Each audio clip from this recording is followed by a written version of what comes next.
Hello everyone, welcome to JB sir classes. So dear student, कैसे हैं आप सभी लोग।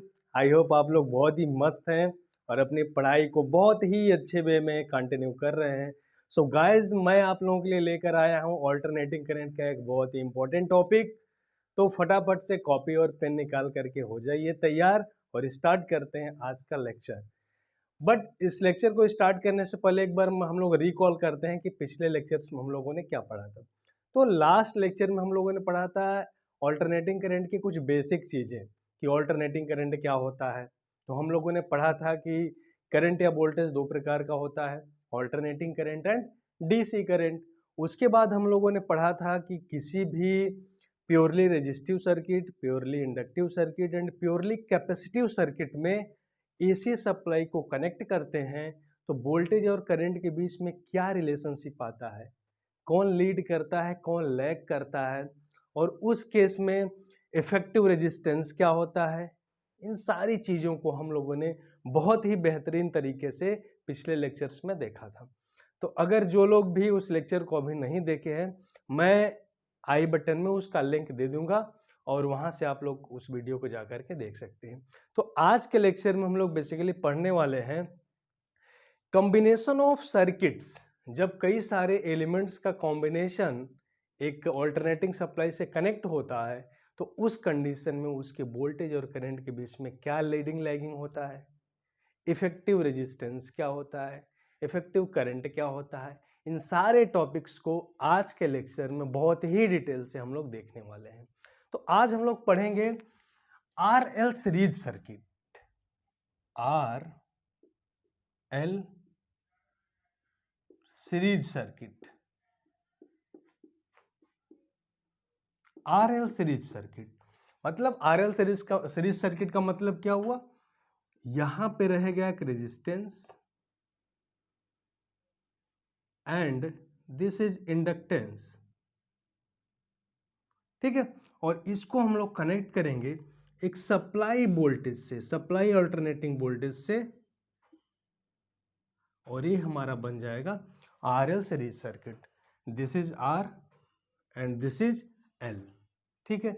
यहां पे अगर हम लोग कोई सप्लाई वोल्टेज V अप्लाई करें and V equals to V naught sine omega T, तो अगर इस ऑल्टरनेटिंग नेचर के सप्लाई वोल्टेज को इस सर्किट में हम कनेक्ट करेंगे तो इसमें एक करंट फ्लो होगी जो कि ऑल्टरनेटिंग नेचर का होगा, ठीक है।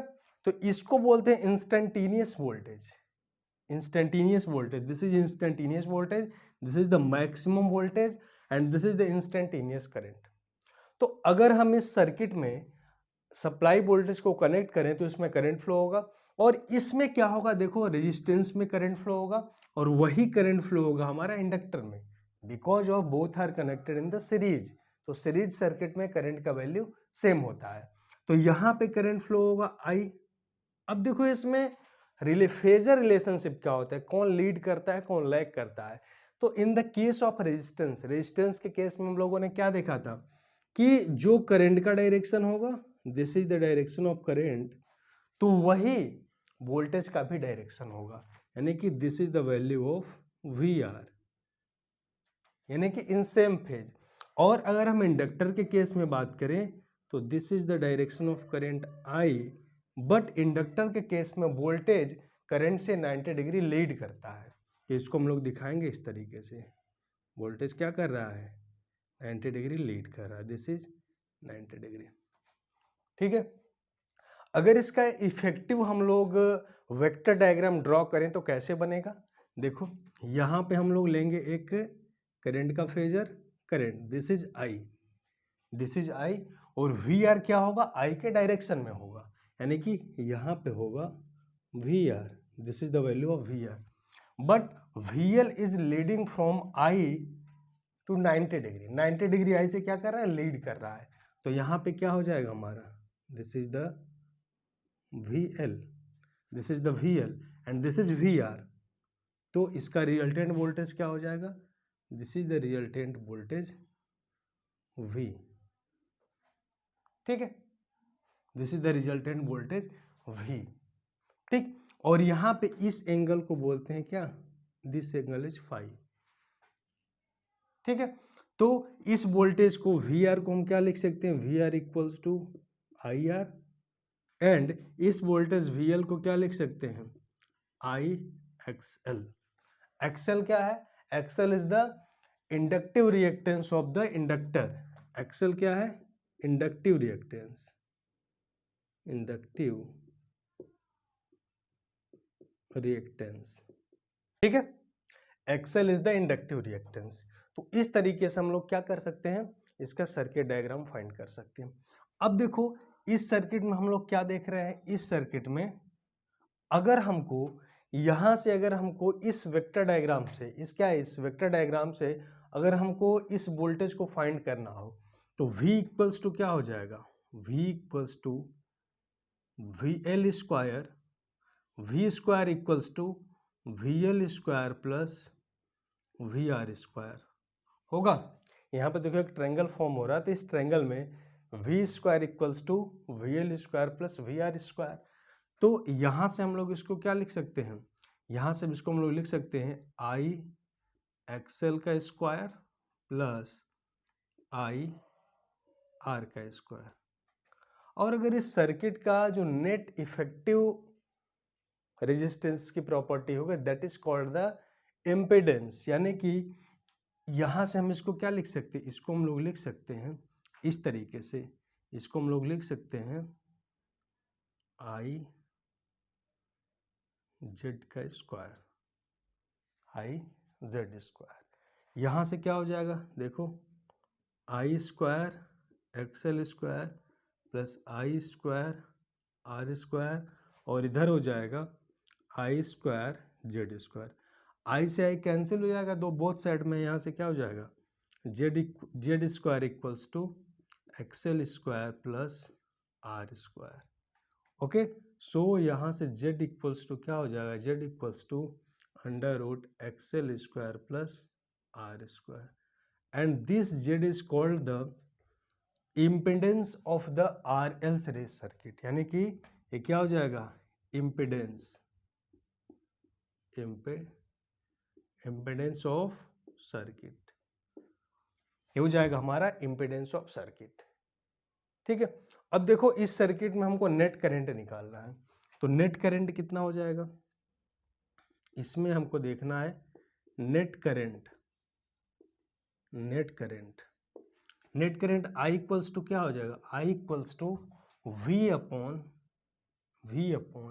जेड, वी अपॉन जेड, यानी कि यहां से हम लोग इसको निकाल सकते हैं v upon under root XL square plus R square, ठीक है। तो ये टोटल इम्पिडेंस निकल गया और यहाँ से सर्किट में फ्लो होने वाला नेट करंट हमको मिल गया। ओके, से हम निकालने वाले हैं एक और इम्पोर्टेंट पैरामीटर्स को जो कि इस सर्किट के लिए बहुत ही इम्पोर्टेंट है। यहाँ से अगर हम लोग देखें, यहाँ से अगर इस ट्रायंगल में अगर हम लोग कॉस फाई देखें तो कॉस फाई इक्वल्स टू क्या हो जाएगा, cos phi equals to V R upon क्या हो जाएगा, वी आर अपॉन वी, यानी कि इसको हम लोग लिख सकते हैं I R upon I Z, I से आई कैंसिल हो जाएगा, R upon Z, it means cos phi equals to R upon Z, and this is called the power factor, cos phi is called the power factor, ठीक है। this is the formula for the power factor of the RL series circuit, ठीक है। एक formula और होता है cos phi का, cos phi equals to active power upon apparent power, active power upon apparent power. Active power कितना होता है, एक्टिव पावर इज W और अपरेंट पावर होता है VI। तो पावर फैक्टर का दूसरा फॉर्मूला ये हमारा होता है active power upon apparent power, ठीक है। अगर हम लोग RL सीरीज सर्किट का एक फेजर डायग्राम बनाएं और उसमें दिखाएं कि लीड कौन कर रहा है, लैग कौन कर रहा है, तो यहाँ से देखो, यहाँ से भी क्लियर है कि this is the resultant voltage and this is the current. तो यहाँ से हमको क्या क्लियर हुआ कि voltage is leading to the current with angle phi, phi angle से वोल्टेज क्या कर रहा है, करंट से लीड कर रहा है। तो हम उसको इस तरीके से ड्रॉ कर सकते हैं, इस तरीके से ड्रॉ कर सकते हैं, ठीक है। यहां से अगर हम लोग इसको ड्रॉ करें इस तरीके से, this is V equals to V naught sine omega T. अगर ये हमारा वोल्टेज का फेजर डायग्राम हो तो करंट के लिए हम लोग कैसे बनाएंगे, करंट का कुछ इस तरीके से बनेगा, करंट का कुछ ऐसे बनेगा, ठीक है। करंट का कुछ इस तरीके से बनेगा, ऐसे हम इसको दिखा सकते हैं, ठीक। और यही क्या होगा, यही फाई हमारा होगा, दिस इज द फाई, यानी कि इसका हो जाएगा I equals to I naught sine omega T minus phi. बात समझ में आ रही है। यानी कि RL सीरीज सर्किट में जो रिजल्टेंट वोल्टेज होता है करंट से लीड करता है, और इस सर्किट का total impedance Z equals to under root XL square plus R square होता है। और अगर सर्किट में नेट करंट हमको फाइंड करना हो तो net current I equals to V upon Z, यहाँ से Z का वैल्यू पुट करेंगे under root XL square plus R square, ठीक है। यहाँ से अगर हमको इस सर्किट का पावर फैक्टर निकालना हो, power factor cos phi equals to V R upon V, cos phi देखो इस फॉर्मूले में क्या हो जाएगा, कॉस फाई यानी कि आधार, बेस अपॉन हाइपोटेनस कर्ण, यानी कि cos phi equals to V R upon R, तो यहाँ से हमको मिलता है आर अपॉन जेड। दूसरा फॉर्मूला होता है पावर फैक्टर का cos phi equals to R upon Z, दूसरा होता है cos phi equals to active power upon apparent power, W upon V आई।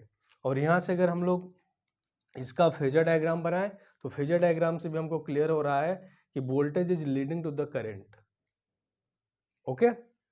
तो this is whole about the RL series circuit. तो I hope इतनी सारी चीजें आप लोगों को क्लियर होगी। फिर भी कोई डाउट होता है तो आप कमेंट करके कमेंट सेक्शन में बता सकते हैं। फिर मिलेंगे एक नए वीडियो में एक नए टॉपिक के साथ, तब तक के लिए मस्त रहिए, व्यस्त रहिए, धन्यवाद।